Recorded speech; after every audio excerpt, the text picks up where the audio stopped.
Good evening, everyone, and welcome to Political Fixer Live. I am your host this evening, Shauna Presley Vircher, the Political Fixer, and we have a lot of conversation to catch up on, family.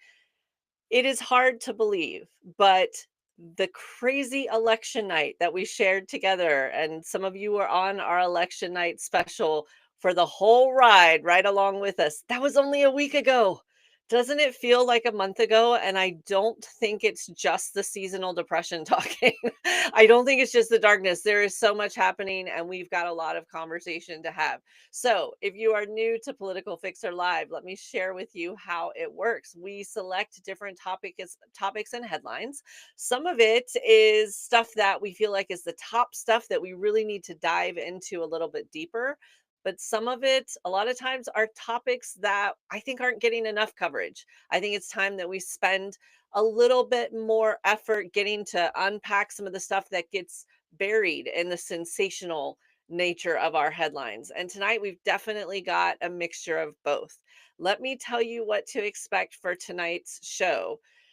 We are going to talk about more of the election results. We had some great wins that we shared on the air last week, but there's some other stories that have popped up that are just as important. So I'm going to share with you some of those other wins and why I think that we've got such great momentum as a country heading into the new year and heading into the midterms. Believe it or not, I'm actually very optimistic.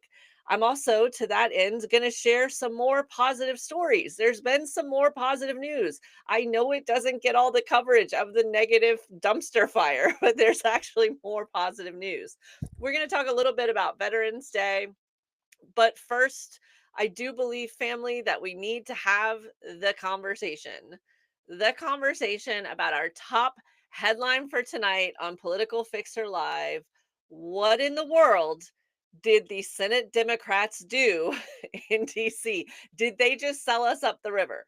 That is the topic that we're going to lead off with tonight. We don't usually lead off with the spicy topic. We usually try to save it for the end of the show, but I know you guys and I know you want to talk about it. And if we don't bring it up now, you're going to be all over me for the entire evening, right? So let's dive in. I want to say hi to some of our Political Fixer family that I've already seen on here. Divine AF Girl, Kelly Frazier's on. If you are wondering where you can catch us on a regular basis, you can find us at TikTok at Political Fixer, Substack at Political Fixer, and YouTube live on Political Fixer. And the whole show will be broadcast on YouTube. It'll be saved after the hour. I see, obviously, we've got Sarah on here. Hold on. I saw some more Political Fixer family members. I've got Veronica Kennard here. Good to see Bippity Boppity Boo fu too.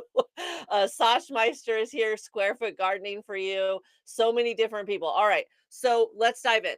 If you have not been following this, then again, your mental health is probably stronger than mine.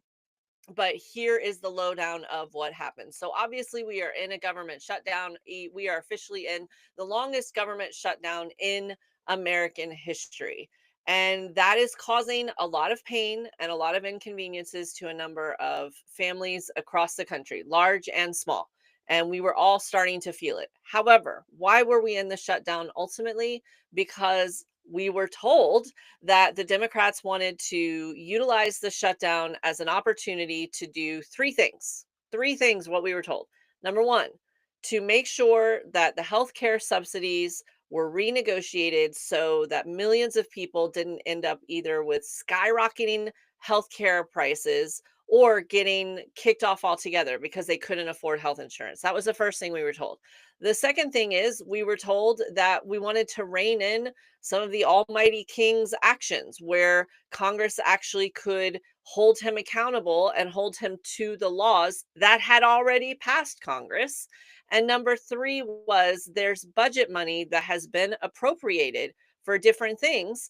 And 47 has just been spending and clawing back and holding hostage all of these funds willy nilly. So, accountability of the funding was the third thing we were told. Now, a little bit more context before we dive into the family conversation, which again, I know is going to get spicy. Why does it matter so much that the Senate did what they did? Why was so much attention paid on the Senate?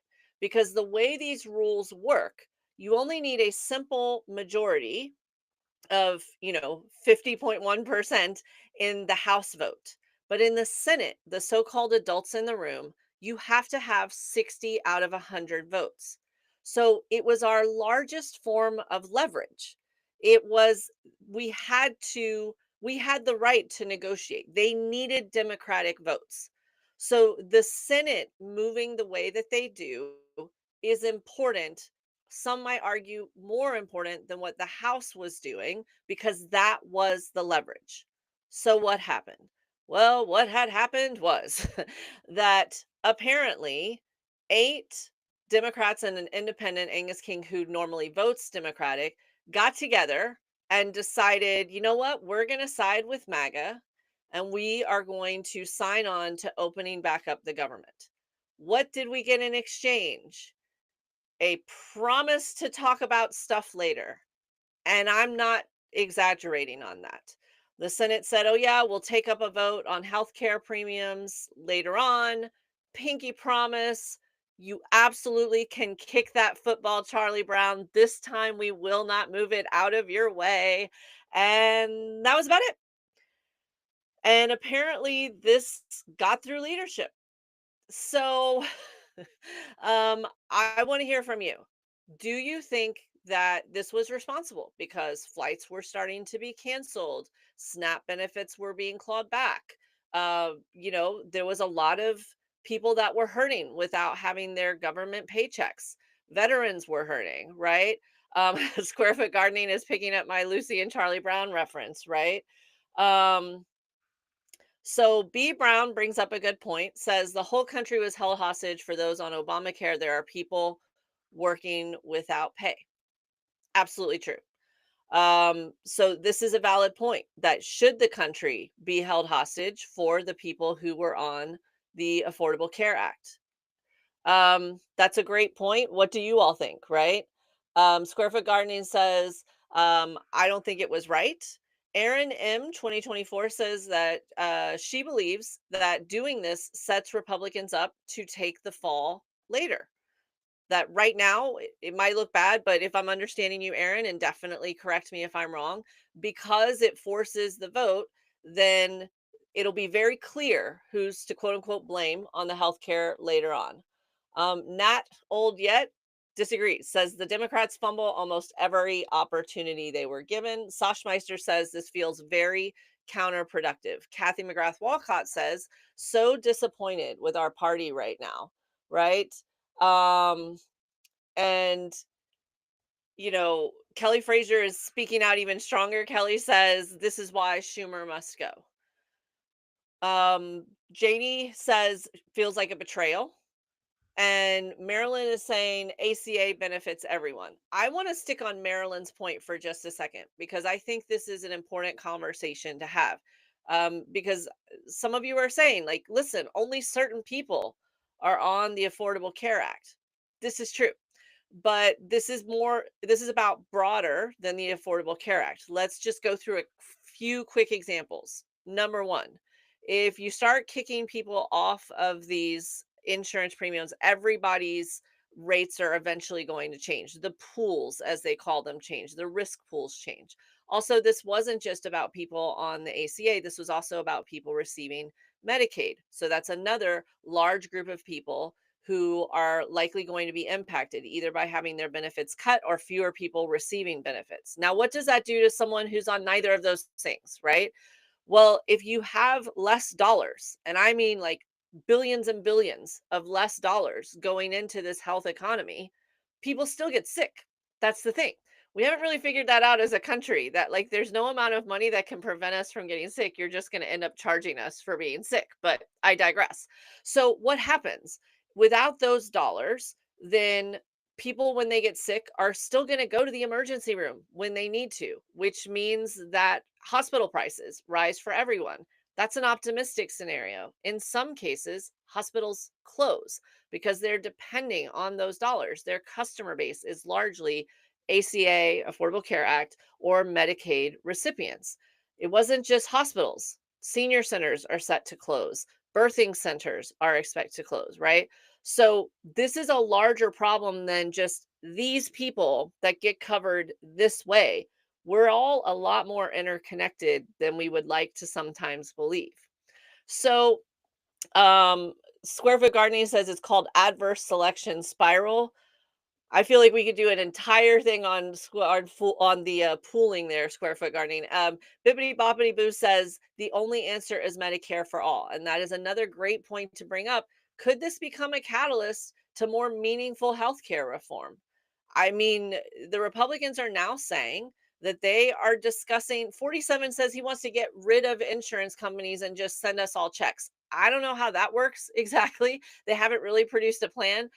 Dr. Oz was asked about their plan and asked to explain what the new replacement for the Affordable Care Act would presumably be. And he said he didn't want to tip his hand.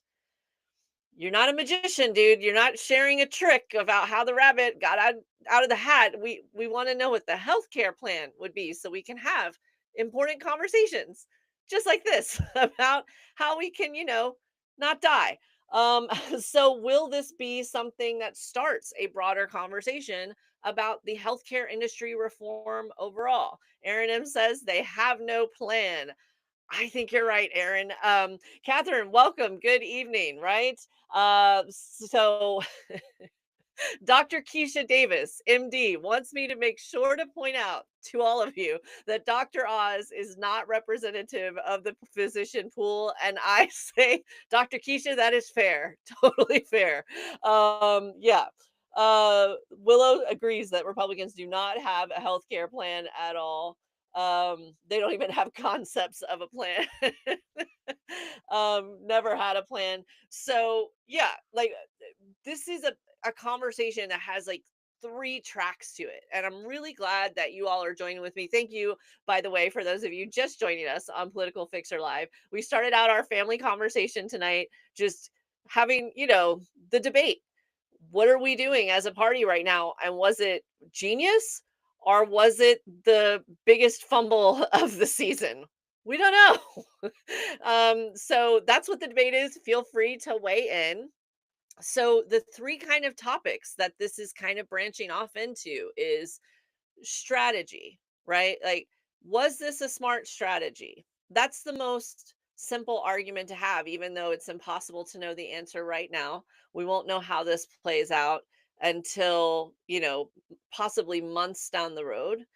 But it's something that is, in some ways, an easier discussion to have because it's less emotional than people not receiving care, right? One way or another, which is the second piece of the conversation.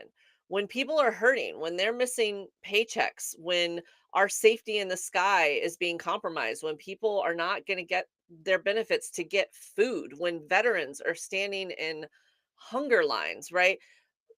Is there a red line? Is there a line, or was that a tactic and the people that care fell for it, right? Like that's kind of the second topic. If they can just hold people hostage, does that mean that Democrats are the party that cares about those Americans more, or was it a trick and we fell for it? And then I think the third topic we are hopefully going to have is how we reform this system so that it's not a surprise whether or not we can get care, like that we can live like basic human beings and actually see a doctor when we're sick or there's a symptom that we're worried about before it becomes catastrophic. And if it is a diagnosis that's difficult, how we can still seek that care without the burden of leaving our family in economic ruin, right? This is a huge conversation to have. I've talked a little bit about this on the show, but my father had a heart attack when I believe I was 13 years old, 12 or 13. And um that was his second series of heart attacks. He needed, at the time, a pretty experiential surgery. He, by that time, he had worked his way up from mechanic to get to work in the refinery. So he had benefits that time. And it still completely bankrupted our family. It wiped out every bit of savings they had. It wreaked devastation and havoc on our family for years and years and years. It took my parents probably a good 15 years to claw out of that. Now, thankfully, he survived that. He has since passed, but he survived that series of procedures. but it shouldn't ever be like that. And that's that bankruptcy and that devastation to their credit. It was impossible for them to like buy a new minivan when they needed one because their credit was wrecked. Like that kind of devastation was very common before so-called Obamacare. And some of that was repaired. Some of that was addressed that families should not have to declare bankruptcy because of medical bills. It limited how people could go after medical bills and creditors could go after it. It changed how people were charged for some of these services. There's a lot more than just the price of insurance that was addressed there. Are we going to go backwards with all of that, right? Soshmeister says Bernie was right all along. I'm assuming you mean Medicare for all. I think, listen, Sasha, if you were to take a poll now and compare it to a poll when he was running for president, I think those numbers would be way different now. I think people are really more receptive to the idea of dramatic reform. I really do. But I would want to see a poll that. Mike D is bringing up a good point, political leverage versus food, right? One quick point I want to make on the food conversation, for those missing a paycheck, absolutely right. However, could we have forced those SNAP benefits to have been paid because a federal judge had already said they needed to be paid, right? Did we squander that leverage? Things we'll never know now, right? Lolo, thank you for the sympathy. My family, one of millions and millions and millions of families that one medical diagnosis completely changed their impact, right? It completely changed their finances. It changes opportunities that a kid has to like go away to work or to college, right? It happens all the time. Square Foot Gardening putting some numbers on things. 66.5% of bankruptcies are because of medical bills. No other country experiences that, right? Um, so some of you are talking about your own personal impact, how this might impact your medical bills. Charmaine is talking about that it's the devastation that's going to happen when they can no longer afford their medical thing. I'm assuming you mean your medical coverage. And Charmaine, I'm so sorry to hear that. It is possible that some of that could still get rectified. It is possible that some of that stuff could get rectified. Carrie also says affected and essentially screwed. Carrie, I'm so sorry. I know that our premiums only went up slightly, but we work for a larger company that was able, my husband works for a larger firm that was able to absorb some of these changes in the medical costs. So Kizzer is letting me know that 47 put medical debt back into credit reporting. See, this is the kind of stuff. There's so much to cover here. And healthcare is such a big part of so many of our lives. It could be preventative. So many of you might have pharmaceutical care that you depend on. Maybe you have someone in your family who is ill. There's a lot of different reasons that people go and are dependent on this medical care. Um, Veronica Kennard bringing up that $4 trillion in tax cuts for the wealthy over the next 10 years are going to impede health care for all. I definitely, oh my goodness, Guava Girl is saying, I'm going to go from $0 deductible to over $2,000. I can't do it. So, all right. There's so much to talk about here, and so many of you have been impacted. Let's put a bow around what's happening now and what you can still do, because the thing that we like to do on Political Fixer Live, and also on we try to do on our video series as well on Political Fixer on our different platforms, is that we try to show that we still have power even when it feels really negative. So let's talk about that a little bit. What can be done? So let's talk about where we are with the legislation and the shutdown. Okay, right now the Senate came to an agreement. It still needs to go back to the House. And the House looks like it's holding stronger. We will not know. I mean, we honestly do not know. But I did see that the minority leader of the House Democratic leader, Hakeem Jeffries, was saying that absolutely no, they are recommending that they keep the government shut down and that they do not agree to anything without a hard fix for this healthcare issue. Speaker Mike Johnson was like basically like, no, I don't even intend to bring it up for a vote. So basically, whatever the Senate says, that's up to them. I'm not doing it. Is it possible that they get a couple of Republicans to come over and side with the Democrats? We don't know, but I will tell you, we've talked about this before. We have an unlikely ally in this battle. I want to be clear, we're not making best friend necklaces right now, but Marjorie Taylor Greene has been very vocal about saying that we need true reform of what's happening to healthcare, that her own adult children are impacted. Right. Veronica Kennard bringing up maybe Thomas Massey. I know Squarefoot. I know MTG has been very vocal about this and talking about her own story. I'm not saying I would trust it. I'm saying it's a possibility. Right. So that's where it is. The House still needs to look at all of this, and they still need to have their vote. We don't know if further negotiations could happen there. So if you were someone that has been calling your senator, now would be a good time to call Congress people. And what I would say is, we always say call your congressperson, and you can absolutely do that. But a lot of times, some of us live in very red or very blue districts, and they've kind of made up their mind. It still helps to try to call or email them. If you get voicemail lines that are shut down in DC, you can look up what their local office line is. What is their local office phone number, and try to leave something there. Um, but I wouldn't stop at your own congressperson. I think show them that we're still paying attention, right? So Nat Old Yet asked, do we know how long we have until they take action or vote? I know they are going back in tomorrow. How much of the action, how quickly it will move tomorrow, I don't know, but it's definitely moving. I'm not expecting anything tonight. One of you mentioned, oh, Marlene. Hi, Marlene.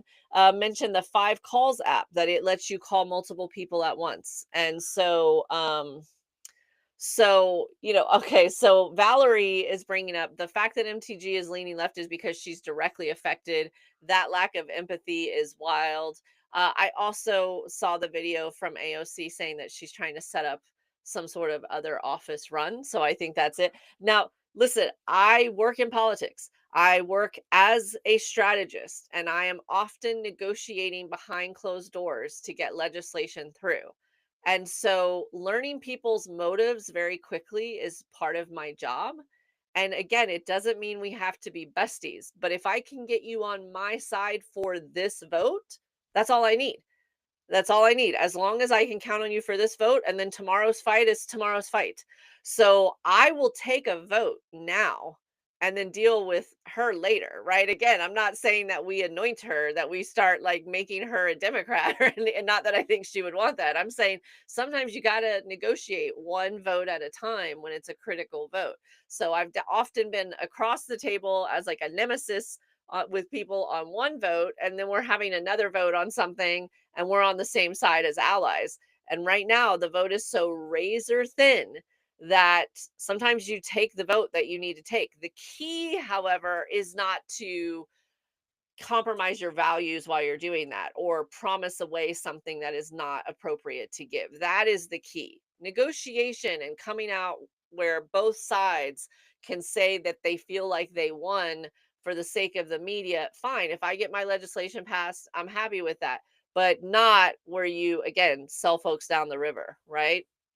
Um, so the comments are going really fast. So, all right, some of you are bringing up discharge petition. We're going to get to a couple of things about that, but for those of you that don't know, a discharge petition is kind of what it sounds like. It's a petition that you kind of physically sign off on in the House of Representatives. House of Representatives is 435 people, and the way that it works is if you get over 50%, which would be 218 signatures, so to speak. If you get 218 signatures on stuff, it can force different votes or different action on something. Now, why would we need that? Why use a discharge petition on something like this, which is exactly what Hakeem Jeffries is talking about doing?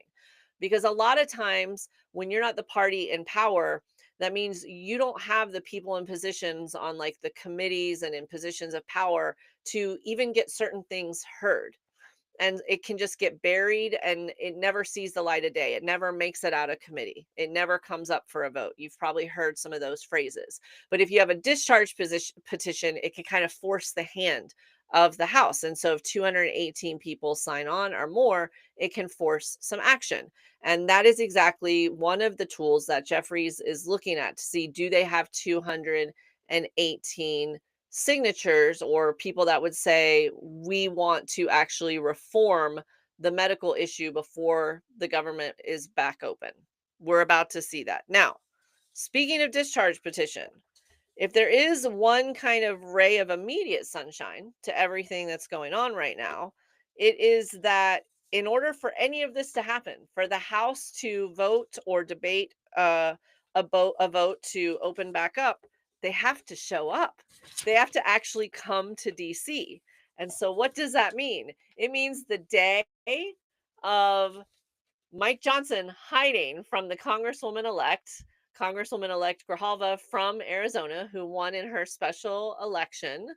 The days of him hiding from her and not swearing her in are over. So happy Grijalva swearing in Eve to all of you who celebrate. We have gotten confirmation that we think she will be sworn in tomorrow at 4 p.m. Eastern. So, Adelita Grijalva was elected in a special election. Her father, Congressman Grijalva, passed away. That's what Congressman Grijalva passed away. That's what initiated a special election. She ran a hotly contested primary, came out very strong, and won a very strong victory in Arizona. And since then, she's been trying to get sworn in. I think we're at 7 weeks since the election, and Mike Johnson, the Speaker of the House, has basically been like, new phone, who dis? Like, he is just avoiding this woman, just like not taking her calls, not swearing her in. Well, now he's got to actually show up to work. So he's got to swear her in. She received notification today that she is supposed to be sworn in. And according to her team, we believe that will happen at Wednesday at 4 p.m. tomorrow, Eastern time. Now, why does that matter? Number one, that's another Democratic vote, either on this topic at hand, anything really, and the margins get very narrow. And so the closer the margins are, the less likely you are to have something totally crazy that gets voted on successfully, right? In addition to that, that's another vote on this discharge petition, if it happens, about healthcare. But as many of you are screaming at me right now, yes, yes, you are correct. Also on the Epstein discharge petition, Grijalva would become the 218th signature on a petition, a discharge petition in the House that would compel the Department of Justice and I believe the Department of Commerce to release the Epstein files. Now, there are still steps that would have to happen, but it's been widely speculated that her being that 218th signature is part of the reason that they didn't want to come back into sessions. So, so let's see here. What he needs to be is removed. About time. Let's see those Epstein files is what Cher says. Um, Square Foot Gardening says she got the sparkling cider in the fridge. I see a lot of you cheering. Hi, Leah. Good to see you. Now there's talk. Could someone switch their vote on that petition? Listen, all of it remains to be seen. Anything can happen, is what we are learning with this current administration. Up is down, rules don't apply, the courts aren't slowing him down, the Congress is just hasn't been showing up for 7 weeks. We don't know what's going to happen, but that's why I take the incremental victories. I celebrate those incremental victories, and then we fight whatever the new battle is tomorrow. What I will say is I think that this was poorly handled by Mike Johnson, who is normally very strategic. He went like, how many people would know the 7th district congressional woman from Arizona if he hadn't done this? Special election or not, you would not know who she was unless it was just something you followed, and likely if you were from that part of Arizona. And yet he has made her famous, right? So it's going to be important to see how this works, how much leverage she comes in with. What do they do with this? Can House Democrats fall in line and vote cohesively, or will some of them vote differently, like the Senate Democrats? One more quick thing I just want to point out on this Senate conversation, and then we'll definitely have a little bit more conversation before we pivot to the next topics. Um, I think that when we're talking about, was this a good idea? Was it not? Was it standing up for the American people in their time of need? Those that might go hungry or were going hungry with lack of paychecks, or was it caving? I'll tell you that I don't know the answer to that, but I want to point out one more factoid as we're weighing, is this genius or is it cowardice? And my exhibit B in all of this is the list of people, the 8 people that voted to side with MAGA on this basically this deal where we get nothing, right? Um, Let me tell you who they are. Shaheen from New Hampshire is retiring. Durbin from Illinois, retiring. Hassan from New Hampshire, not up for reelection until 2028. Cortez Masto from Nevada, not up until 2028. Fetterman from Pennsylvania, we're going to come back to him in a bit, not up until 2028. Rosen from Nevada, not till 2030.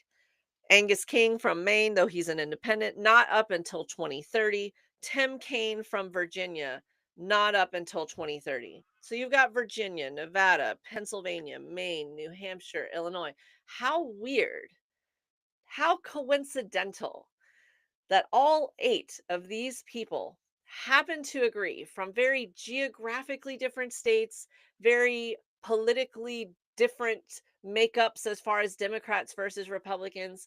And yet, the one thing they happen to have in common is they are not touchable for at least 2 to 4 years, some of them ever. Right? How? Um, so Jolie's asking a good question. How are they not up for reelection this far out? Because Senate, unlike the House, is every 6 years, and some of them just got reelected in 2024. Great question. And so that's 6 years that we would, now it would be five because we're now in 2025, but that is a long time to remember and hold them accountable for this vote. Right? Now Stephanie wants to know about the redistricting, which is a related conversation. And Stephanie, I've got good news for you. We're going to be talking about that shortly. Marlene is saying rumors or Chuck had something to do with it. I absolutely think this was a strategy. I think this was, if you're proud of this vote, vote as a unit, vote as a block, bring people in that are also going to be able to be held accountable in this next election cycle and say, listen, we thought this was the morally right thing to do. We thought that this was the vote of our conscience. When you try these shady games, that makes me think that this was not about trying to keep things open, trying to feed these families, trying to make sure that government workers get their paychecks. This makes me think you got some calls from some angry donors that are inconvenienced that their Thanksgiving plans and flights might be delayed. And so you found a way to cave without looking like you're caving. My opinion for what it's worth. Now, we've got so much more to cover here on Political Fixer Live. Welcome to those of you just joining us. We already are at almost 35,000 likes, which is amazing. We have a lot to talk about besides the hot topic of the potential shutdown being over. I want to give some shout outs to Divine AF Girl, Squarefoot Gardening, Kathy McGrath Walcott, Veronica Kennard, Marlene ML, and Guava Girl 808. You guys have been such amazing supporters of the show over and over and over again. It's great to have so many of our Political Fixer family members on with us tonight. I see Penny GF is on there. We have Sosh Meister, who's always so great about sharing stuff, which is amazing. So it's really great to see you, and we're going to keep going with more content, and I promise you we're going to get to more uplifting content. I know the gamesmanship and people going without paychecks, it's heavy stuff. I want to point out, we've got so much content to talk about. I'm trying to choose what we even say tonight and what gets saved for another day. I do want to point out a bill that is quietly making its way through the halls of power. There was a quiet bill that passed that I felt like didn't get nearly enough coverage, which is that the Senate voted to place much stricter regulations on hemp and CBD. And I could do an entire show on that, but let me tell you why I would keep an eye on how that bill goes. First of all, the way that this would work is that a lot of hemp farmers would potentially be out of business if this bill holds. It just made its way through Senate. It is not the law yet. We're going to keep an eye on it. But this is a farming community that has already been through the ringer with, what's been happening with the tariffs and the trade. We've talked about soybean farmers. And now we've got other farmers that were struggling to make ends meet with one crop they were in danger of losing their farms, many of them. And then hemp came along and became quite lucrative. And so a lot of them in places like rural Kentucky redid their farms to be able to grow this crop to make ends meet. And now, once again, we said, yes, it's legal. Go ahead, do this, make money, change your entire lives, all the crops you grow. And now we're saying, just kidding, we're changing all of that. And I would keep an eye on this because I don't know how much more the farming community can take, right? It's something to just keep an eye on, and also I think it's kind of a test balloon. If they can outlaw certain types of hemp and certain types of CBD, are they coming after cannabis at large next, which means more criminalization, making it a Schedule 1 substance again, which means it's the same as heroin if you get arrested. It means removing this economic boon to a lot of tax economies. A lot of states that legalize have seen a lot of tax benefits. So just just kind of keep an eye on it. It's one of those topics I wanted to bring up for you guys. Okay. Um Let's see. Let's take a quick vote. Do you guys want to talk about the updates on redistricting? Because we've got some sassy updates with that. There's a lot of things happening with the congressional redistricting. We watched Prop 50 get passed last week in California. There's some more updates. Or would you like to talk about other election victories? I'm going to put it up to you. Redistricting or other election victories. You guys from Political Fixer Live, you get to vote. Nat Old Jet about the cannabis and hemp thing. Yes, that is something Rand Paul was upset about because he and Mitch McConnell had differing views there. There are over an estimated 3,500 people in Kentucky alone that depend on that hemp industry as their job in some form. Either they're farmers or they trim it or they are the people that test it. So absolutely, right? We have victories, redistricting. All right, so we're gonna get to both. Let's talk about the redistricting first. I will follow your lead. I see more redistrictings on there. All right. Um, More on the cannabis. People square foot gardening saying with the hemp, they don't think about it as a paper substitute and a fabric. Absolutely. I think it's a topic we should definitely cover more as this develops. So keep an eye on it. So I see Sash Meister with the heart. Thank you so much, Sash Meister. Okay, let's talk about redistricting. So here's where the landscape is. We started with the infamous conversation between 47 and Texas's governor Greg Abbott, with him saying, I need 5 more congressional seats. Can you find me 5 more congressional seats? Reminiscent of that infamous Georgia call. I just need this many votes, right?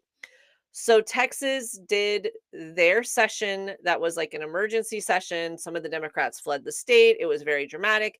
And Texas did, at the end of the day, railroad through legislation that redrew their congressional maps and they think picked up about 5 Republican seats. But hold that thought. California then did things a little bit differently. They put it through their state legislation to say, hey, should we consider this and put it up for a vote with our voters? That was known as Proposition 50, asking the voters, should we counter this with redistricting our own maps to try to give Democrats 5 seats to kind of wipe out that Texas situation? That was up for a vote this last Tuesday, and Proposition 50 was so well received and did so well. And some of you were on the air with me last week that we were able to call that race with 0% reporting because it was so clear by the exit polls and by the numbers that they had won. We were able to call it immediately. I very rarely do you see something like that on something that's that contentious. And yet we got to experience that together. So that was fun. Now, what else has been going on? So Missouri is looking to redraw its districts and they want to give MAGA 1 extra seat, right? So we've got Texas, California, we've got Missouri. Then you've got Ohio looking to redraw their districts to try to possibly pick up 2 additional MAGA seats. Illinois is trying to decide, should they redistrict or should they just focus their energy on trying to defend a pretty good stronghold that they have? Because Illinois right now, the Democrats have 14 out of the 17 seats. Someone correct me if I'm incorrect there, but I believe it's 14 out of 17. So, like, listen, we don't need to redistrict. We just need to do another good job with electing Democrats. So, that is the debate point in Illinois. Now, New York and Maryland are also considering redrawing their maps to benefit Democrats. All right. There's a couple of things that happen. First, let's talk about Utah. Some of you are ahead of me. No surprise there. All right. So Utah went ahead and did redraw their maps. And some of you might be saying, Utah, that is, it's a pretty red area. It is, except there is one seat that traditionally goes Democratic. And Utah redrew their state maps to say, you know what? We're not going to have that one seat anymore. We're going to get rid of it. And they successfully passed that law. But then it got challenged in court. And this is what's going to be interesting to those of us that are following this legislation. In recent memory, nothing like this has ever happened before. So there's not a lot of there's not a lot of federal, national guidance. There's no laws right now that say you can't do this. I'm hoping that one of the things that emerges from this is that changes. I'm hoping that this game does not continue for years and years and years. However, for now, there's no real laws federally that stop people from doing this, but different state constitutions do prevent this from happening. And as it turns out, Utah's is one of them. So MAGA thought they had picked up one seat in Utah, and it turns out not so fast. We received word that the people challenging their redistricting, saying, listen, in our Constitution, it says you cannot redistrict just for political gain. And we can prove that's exactly what you're doing. And they won. Will more of these challenges play out in other states? Who knows? Everybody's state constitution is different. Everybody's ability to enforce their state constitution is different. I would argue that in places like Florida, it doesn't matter if it's in the Constitution. It feels like Florida just kind of does what it wants to, right? So we're going to be watching as this plays out. But I want to tell you another bit of gossip that is happening with this redistricting. All right. Follow the bouncing ball here. I promise it'll be worth it for you. Let's go back to Texas, the very beginning of this origin story, right? Texas said, listen, we're going to find you those 5 seats. How did they find those 5 seats? That becomes really important. Okay. So follow me here because it's got a very surprising and, as I said, a little bit of a sassy conclusion. All right. So when Texas was looking at how to redraw their maps, they based it on how Texas voted in 2024. And they're like, listen, how Republican is this area? How Democratic is this area? Let's look at how they voted recently. Makes a lot of sense on the surface. And they practiced something called cracking and packing. Cracking and packing. What it means is they break up different communities of color and they divide them out based on how they vote and pack them into certain districts. All right? So that's the nickname. It's called cracking and packing. This has been common practice to try to diminish, particularly the Black vote in the South. We're going to talk more about that in just a bit. But recently, it's become extremely popular when you are trying to either dilute or elevate the Latino and Hispanic vote. Now, why am I telling you all of this? Because when they were drawing those maps in Texas, they were basing it partially on how they believed the Latino and Hispanic communities would vote in the midterms in 2026. And what's the best way to do that? Look at how they voted in 2024. There's only one small problem with that. Latino and Hispanic communities are not homogenous. They are individuals with lots of different backgrounds and thoughts and religious persuasions, a very diverse community. And yet, universally, for some reason, and maybe you all can guess what it is, the Latino and Hispanic vote has dramatically shifted away from MAGA and away from 47. Let me tell you how huge this shift has been. In the Virginia governor's race, in Virginia, it was 67% of the Latino voters went for the Democrat, with about 33% going to the Republican. That is a 2-to-1 split. It was nearly even before. In New Jersey, Mikey Sherrill, the Democrat, also won 68% of the Latino and Hispanic vote, and the Republican candidate got 31% of the vote. And let me tell you how different of a swing that is. If you compare the top counties where this happened, Hudson County, Passaic County, other Latino counties in New Jersey, That movement since 2024 is between 18 to 22 percentage points. That is insane. That is seismic, right? So they have redrawn these districts in Texas, assuming that they've got this great relationship with the Latino and Hispanic communities, because look at how they did for us in 2024. It turns up when you racially profile an entire different group of people, lock them up whether they're citizens or not, vilify them, rip apart their communities, and terrorize their children and their seniors, for some strange reason they stop voting and supporting for you. So it turns out that Texas, with their redistricting, it could backfire. They could actually end up doing worse with their congressional seats, because they cracked it and packed it. They took all of these votes that they thought were for them from the Latino and Hispanic communities, and they packed them in all of these districts. And I don't think those results are going to be the same. What do you think? Do you think that things are gonna shift again? Do you believe that the Latino and Hispanic communities are going to remember what's happening now when it comes time to vote in midterms? What are your thoughts? I love Jolie. She goes, love that for them.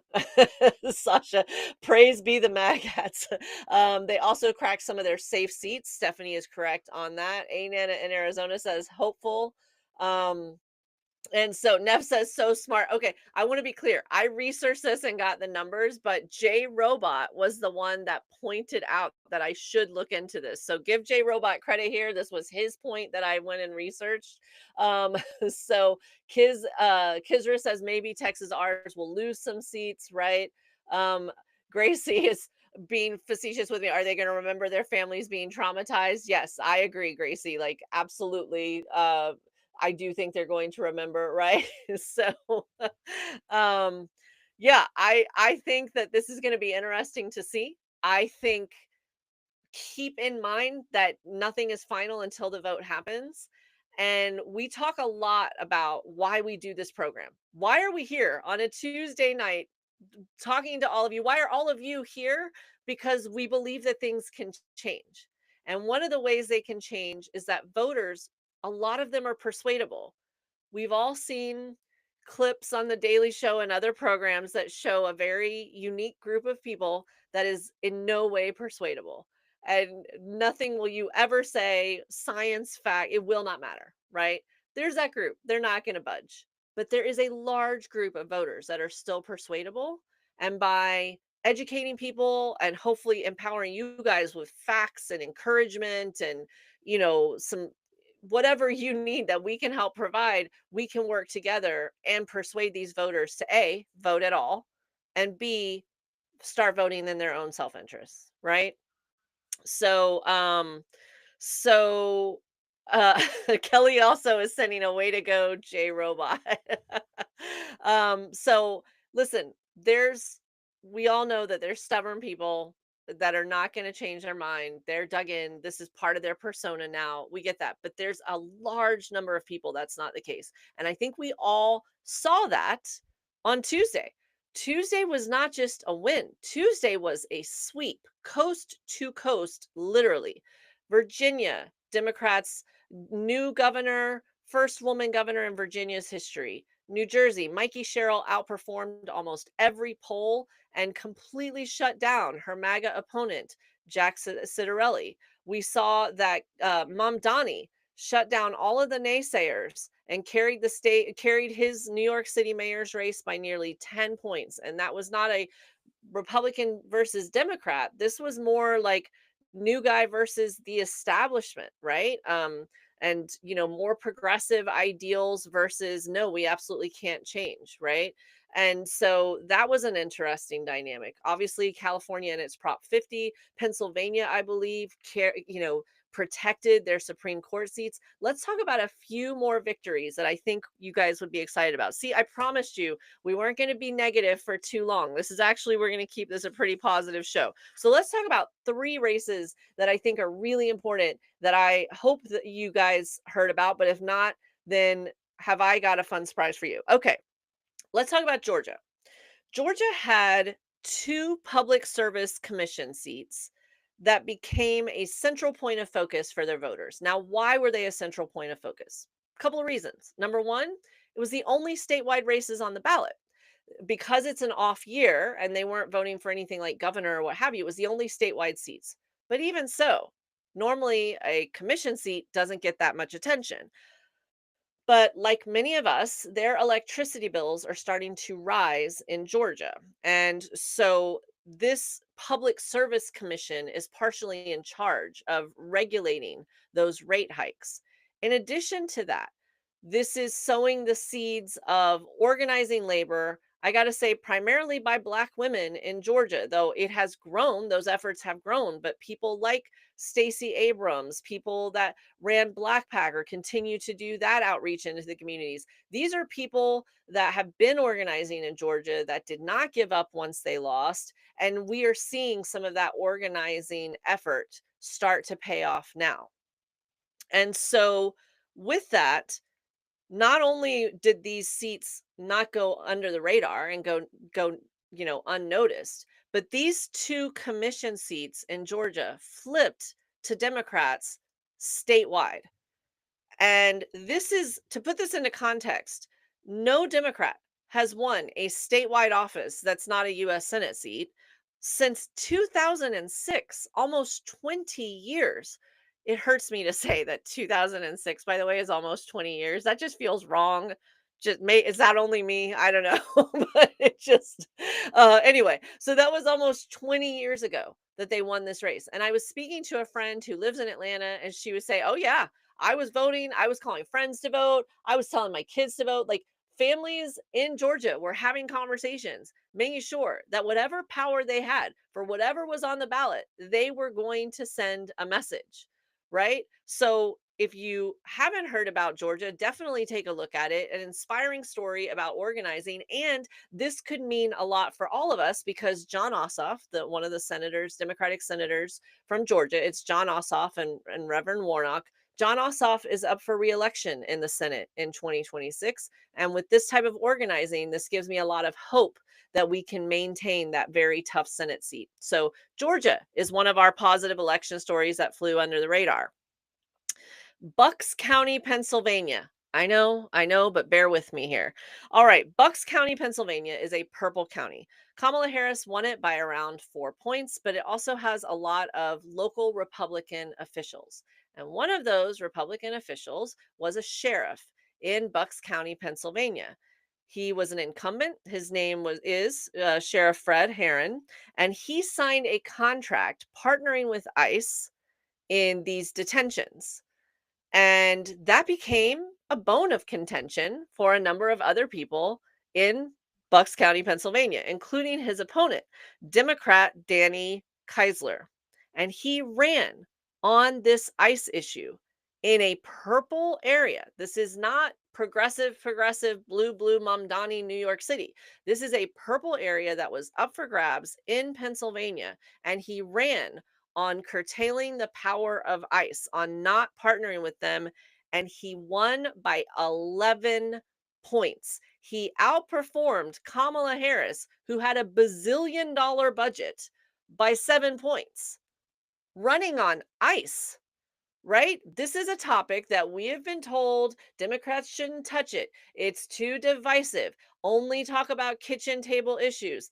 I just, to that point, like if you are someone who either is of Latino or Hispanic descent or looks like you are of Latino or Hispanic descent, this is a kitchen table issue because someone you know might not be at your table soon. No matter what they do, no matter what the rules they follow, no matter what their citizenship status is, that is definitely a kitchen table issue. But I digress.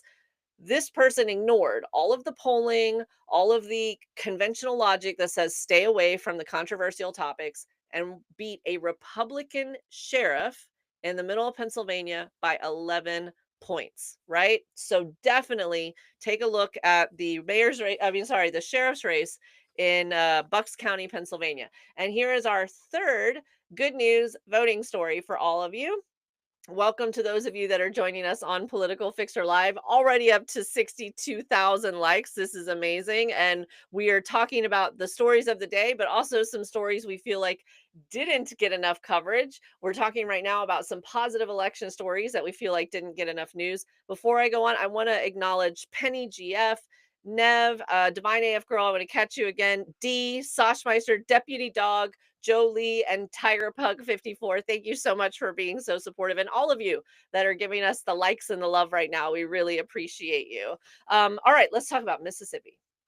I want to set the stage here because this is exciting, and I think it will have a ripple effect across the entire southern United States. So, Mississippi is known for being one of the most voter disenfranchised states in the Union, particularly among Black voters. Now, what do I mean when I say that? It's that there are obstacles to a lot of people voting. People feel like their vote doesn't matter. Some people are, I will speak for Florida. Some people are scared to vote. They believe that they would face some sort of penalty if they vote when they're not supposed to, even when laws change. Like there's so much that goes on. There's so much that goes on. And this goes deep in Mississippi. All right. This goes deep. When I was looking at this, I was, I was lucky enough to be able to go to a primarily Black high school. So I've had a lot more Black history, I believe, in my curriculum than the average bear. And even so, I'm constantly learning. I am just constantly learning. And preparing for tonight's show was no exception. So I was familiar with some of the, shenanigans, shall we say, that happened in Mississippi in the late 1800s. But I was aware of the poll taxes. I was aware of the literacy tests that they would give people. I was aware of all the crime laws that they passed so that they would make it where you couldn't vote anymore because particularly Black people were targeted with these petty crimes, and they charged it in such a way they weren't allowed to vote anymore, right? But what I didn't know was that after Reconstruction, in Mississippi in the late 1800s, that white lawmakers met at a constitutional convention, and in their minutes, there was a journal. They kept minutes of this constitutional convention. And they themselves said that the purpose of this convention was to, quote, secure white supremacy. It's almost as if someone was listening in on a Heritage Foundation conference call. Anyway, so this was an intentional by design. How do we suppress the voices, primarily of Black citizens that had recently gained their ability to exercise their right to vote, right? To this day, that mentality is pervasive in Mississippi. There is no way to register online to vote in Mississippi. It's one of a handful of states. There's absolutely nothing you can do online to advance your voter registration. It is heavily gerrymandered. Black residents, nearly 40% of Mississippi, and yet only about a quarter of the voters are Black residents, and the legislature is only about 25 to 28% Black. They are heavily underrepresented. There are strict ID laws, very limited early voting. They have banned the ability to have ballot boxes where you can drop off their ballot. And a lot of these places are rural and small towns, right? They've done everything they can to prevent people, particularly people of color, and particularly even more so Black people, to convince them that their voice doesn't matter, their vote doesn't count. Why even try? And yet, the elections that were just had the other day were based because a court ordered redistricting because of this terrible gerrymandering. And so two state Senate seats were surprisingly up for reelection. And this was based on a federal court ruling. Obviously, Mississippi's courts were not going to fix this problem on their own. And Democrats won both of them. Both of those seats were won. And I have done work in places like Louisiana and Alabama. And to convince people that winning is possible and to show up in a state like that is the effort must have been tremendous. But it doesn't stop there. Not only did they win both of those new state Senate seats, this broke the Republican supermajority. And so that means that now Republicans don't have this iron fist grip on Mississippi laws. They actually have to, govern and work with people across the aisle in a lot of instances and not just continue to suppress and silence the will of their voters, right? This is the state that brought us the Brett Favre Medicaid scandal and so many other, again, shenanigans that continue to happen in Mississippi. And they don't just impact Black residents, they impact the poverty stricken white residents and so many other people. Mississippi is one of the lowest in education, in, maternal mortality rates, they're one of the highest. There's just so many problems there that now maybe they are inches closer to fixing because they broke the supermajority. And in addition to that, they provided the whole entire state with hope. This was what the chairman of the Mississippi Democratic Party, Shake Taylor, had to say. I love Shake's name, by the way. It's spelled Cheikh. I don't know what the lineage is of that name, but it's Shake Taylor. Just sounds like one of the coolest names I've heard in a while. Anyway, so Shake Taylor said, the chairman of the Mississippi Democratic Party said, last night's victory proves that Mississippi is no longer a foregone conclusion. We are a battleground state. It is so hard to ignite hope in the best of circumstances, but to do so in a place that is often feels forgotten, feels discarded, feels abandoned. How much Washington money do you think makes its way to Mississippi to help with some of these races? How many nationwide organizers travel to Mississippi to train organizers on the ground, to bring them the resources that they need, to keep them current, to keep them inspired, right? So, this is a huge step forward, and I think is an indicator, not even Democrat versus Republican, but of us getting off the mat. Whether it is historic suppression or based suppression and taking away of rights, or people that say that this is something they're not going to tolerate anymore, people getting involved in elections for the first time ever and voting, people voting across a party line that maybe they never thought they would do, people running for office that have never run for office before. I think things are changing. I really, really do, right? I see Sash Meister saying, let's go Mississippi. See Marlene saying, winter is coming with the blue waves. Sash Meister hoping it's a cultural awakening. You and me both. Absolutely. I think, I want to ask you all, like, I get it. I see some of you like, yes, but then they folded and blah, blah, blah. No, let's be very clear. Okay. Democrats are not folding. Democrats are showing up. Democrats are showing up in record numbers, flipping every single race that was on the menu to flip coast to coast across the country, right? Moms for Liberty had 31 people for Moms for Liberty, that book banning, anti-LGBTQ, like just hateful organization. 31 school board seats, they lost every single one. Every single contested school board seat that Moms for Liberty ran in on Tuesday, they lost. Democrats and those who are aligning themselves with Democrats, even temporarily, are kicking ass right now across this country.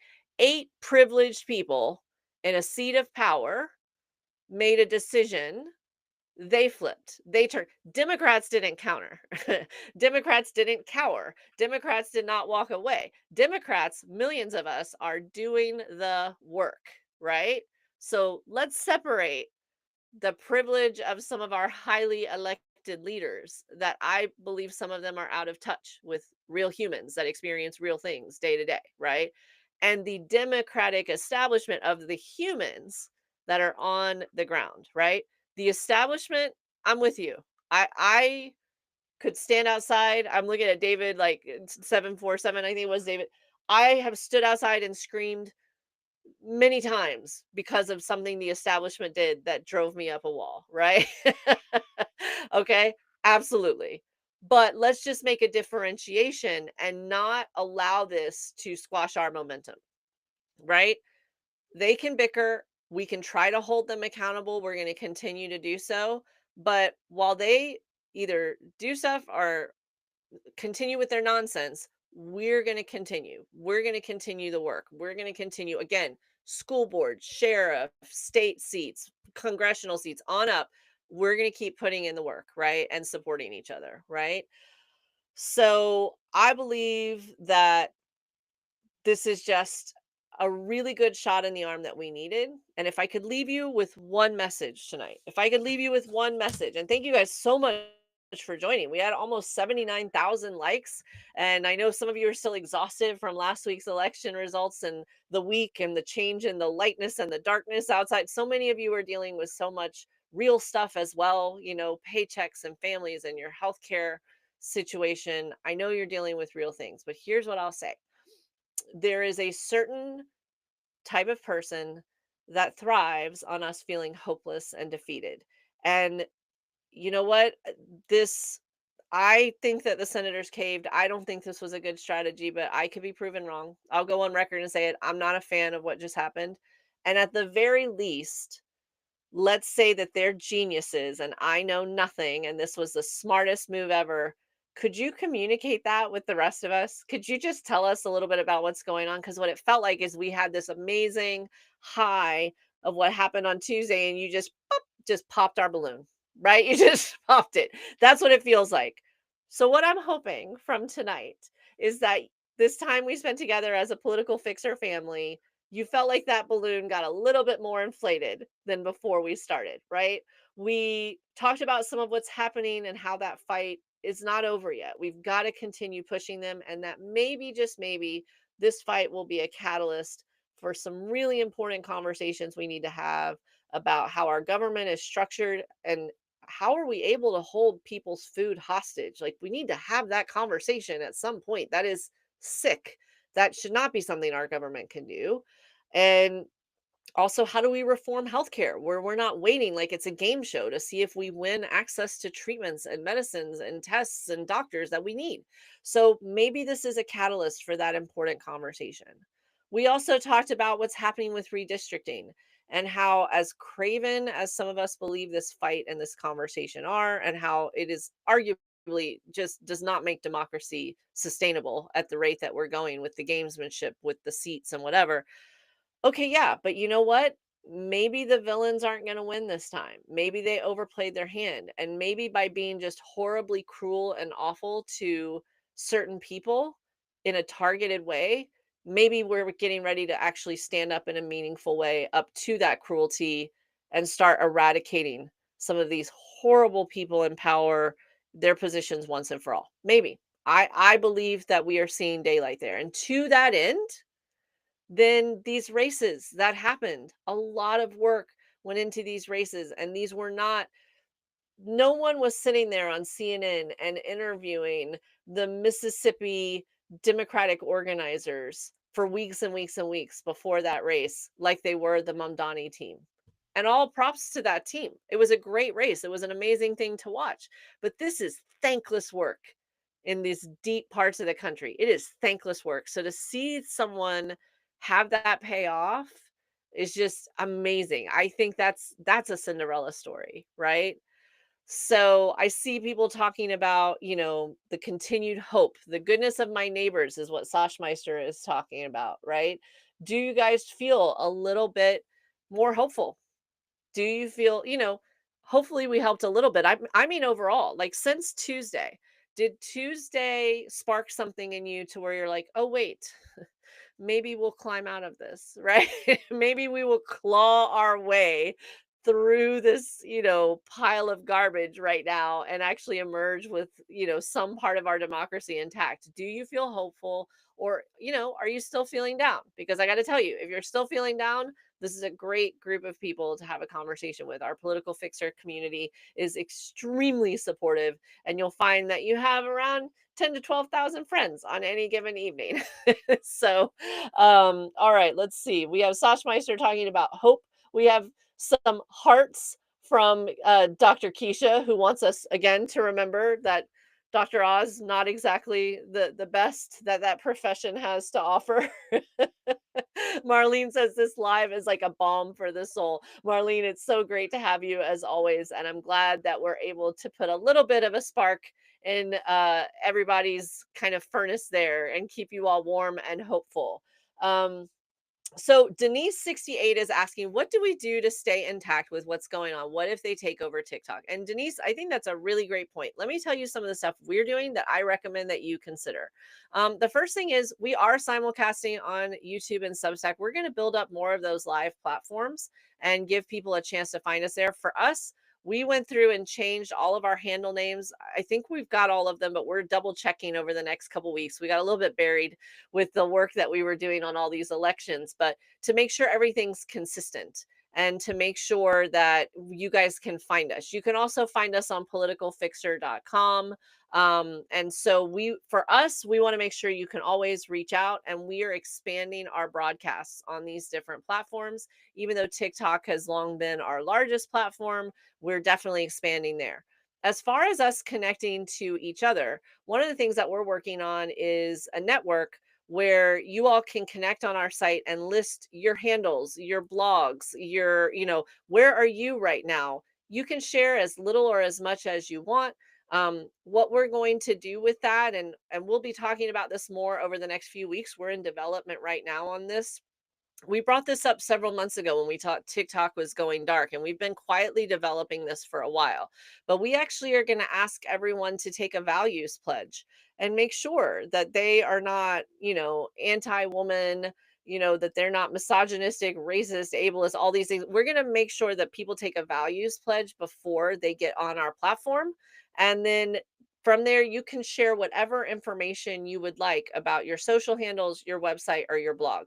We don't ask for a lot of personal information because we don't want to do anything to compromise anyone's safety. But we do ask, we're going to ask you, like, what are your handles and things so you guys can connect with each other and stay in touch. So we're hoping to have that by the end of the year fully developed. That's our goal for now. We'll see what happens.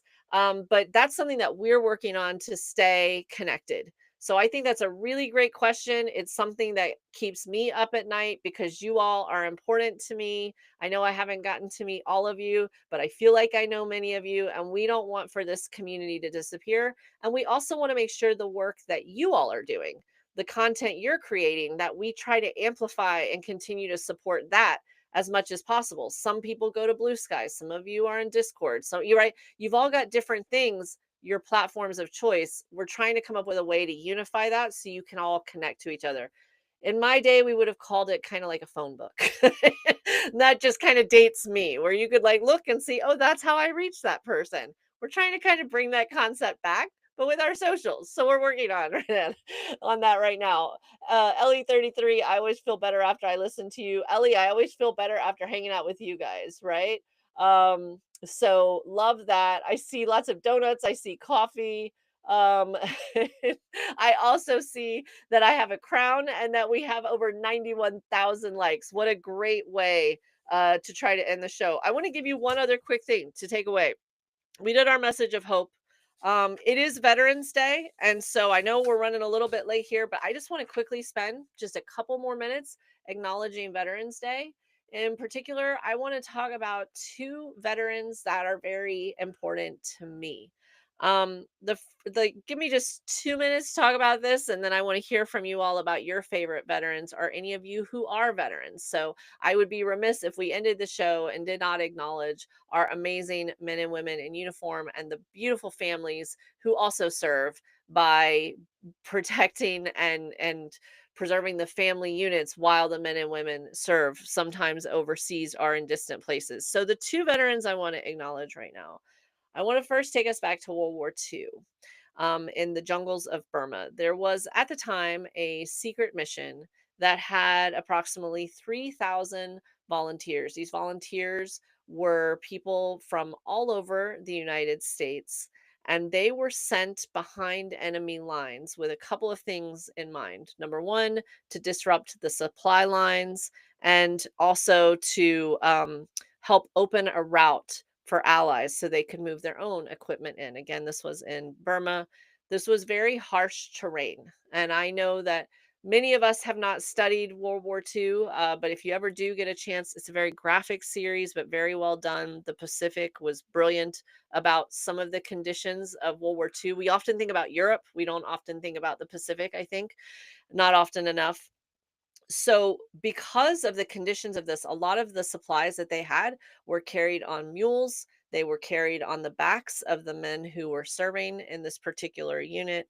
They had monsoons, they had disease, they had bugs, they had constant enemy fire. They a lot of times would have to sleep back to back and take turns with who got to sleep so that you could constantly be on watch as to what was happening. Out of the 3,000 people who started with this unit, only 200 approximately of them made it home. They were known as the Merrill's Marauders because of Brigadier General Frank Merrill. And, one of those 200 who made it home was my grandfather, Gladden Presley. He was one of the Merrill's Marauders. He received a Purple Heart, and then, after he passed, Congress awarded posthumously to Merrill's Marauders, the entire brigade, they awarded them the Congressional Gold Medal. So that was my grandfather's contribution in World War II, and actually there's a 1960s movie called Merrill's Marauders. The other veteran that I wanna acknowledge in my life, or in my lineage, I guess I should say, about maybe 10 years later, there was um, another veteran, uh, the different world, from Mississippi, not Alabama, like my grandfather. He was a young man who had a good voice and decent at guitar, and he was drafted into the military. And people were asking him to not go, stay here and do your music, or do an entertainment service. Don't go in as enlisted fully. You could hurt yourself. And also, doesn't seem like a big deal to many of this, but people were worried about him shaving his beautiful black hair. And instead, he decided that he was going to fully enlist. He was not going to look for a way out of his service. He joined the army as a regular soldier, served in Germany, did guard duty, trained in the snow, and he often said that the discipline of the military and the humility of that experience changed him. And that is my distant cousin, Elvis Presley. So, to it is very interesting to uh see, at some point I'll post some photos of my grandfather in his military uniform, and Elvis in his military uniform, both Presleys, both with that very black hair. And two very different stories there, from one from Mississippi, one from Alabama. But here's the thing, that is our family story, and I have other military members in our family. But here's the important thing, it's Veterans Day, and the way that we honor their service, especially with so much of our history being revised, that's a creative way to say it, and erased, it is so imperative that we continue to tell those stories, and so many others, that we continue to highlight their service, their courage, their dignity, what they have done for our nation, or even better, to ask them to share their stories with you. If you have a veteran in your life, ask them about their service, young or old, recently served, still in the military, or that is something that for them is in their distant past. It was not anything I ever felt comfortable talking about with my grandfather until I was a grown woman. And then I was very happy that I did. I got to hear stories that I don't think I would have heard otherwise. So, this is how we honor the people who carry our nation on their shoulders. So, definitely make sure that you thank veterans, not just today. I know we're at the end of the Veterans Day, but there's a lot happening right now, and there's a lot of veterans who need things. If you can volunteer or help with some of these food banks who are serving veterans, if there's veterans in your places of worship or in your community, or if they need extra help, like picking up the kids from school, or maybe could use a cooked meal or something just to help out a little bit, let's not forget them in all of this. Our government and our politicians might infuriate us, but let's make sure that we distinguish that versus the men and women who are continuing to actually serve us, right? So, definitely share with us. I see all these thanks to veterans. Um, love, Sandy Soul says veterans must be honored. They go through so much. Um, yeah, absolutely. So make sure that today is the start of a conversation, not the end of one. Let's make Veterans Day be a catalyst and a commitment that we're all going to start sharing more about the heroics and just the everyday heroes and heroines that we see, right? Soshmeister, honor those who stand in our honor. I love that. Absolutely.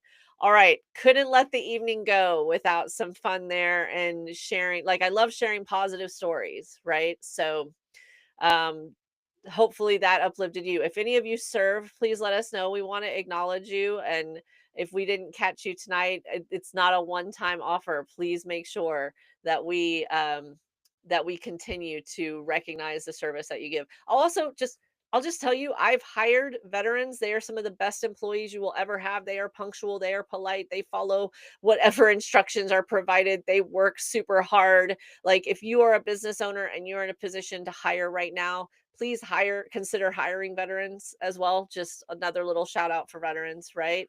Um, so I see Square Foot Gardening, mom, dad, brother, hubby, and I all serve. No wonder we love you, Square Foot. Love it. All right, everybody. Please make sure, on behalf of myself, Shauna Presley Vircher, the political fixer. See, now you guys see where that Presley comes from. And on behalf of our team, Jay Robot and Sarah, who makes the whole ship go forward, I want to thank all of you for joining us on this episode of Political Fixer Live. Make sure that you take care of yourselves, take care of your country, and take care of each other. I'll see you next Tuesday at 9 p.m. Eastern, live right here. If they don't kick us off the air, if they don't take us off of TikTok, I'll see you right here next Tuesday, 9 p.m. Eastern, for the next episode of Political Fixer Live. And I will see you all soon. Good night, everybody. Bye, MZ. Good to see you.